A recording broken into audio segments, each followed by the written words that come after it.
ഇന്നത്തെ മിനി വ്ളോഗിലേക്ക് എല്ലാവർക്കും സ്വാഗതം. സൺഡേ സ്പെഷ്യൽ ബീഫ് മേടിച്ചിട്ടുണ്ടായിരുന്നു. പകുതി ബീഫ് ചില്ലി ഉണ്ടാക്കാനും പകുതി ബീഫ് ഗ്രേവി ഉണ്ടാക്കാനായിട്ട് മാറ്റി വെച്ചു. അപ്പോൾ ബീഫ് ചില്ലി ഉണ്ടാക്കാനുള്ള ബീഫിലേക്ക് പൊടികളും ഇഞ്ചി വെളുത്തുള്ളി പേസ്റ്റും ആവശ്യത്തിന് വെള്ളം ഒഴിച്ചിട്ട് 4 വിസിൽ വെക്കാനായിട്ട് അടുപ്പിലേക്ക് വെച്ചിട്ടുണ്ട്.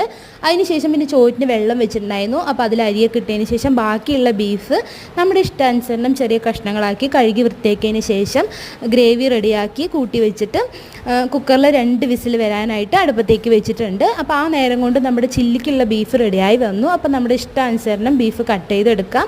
90% കുക്കായിട്ടുണ്ട്.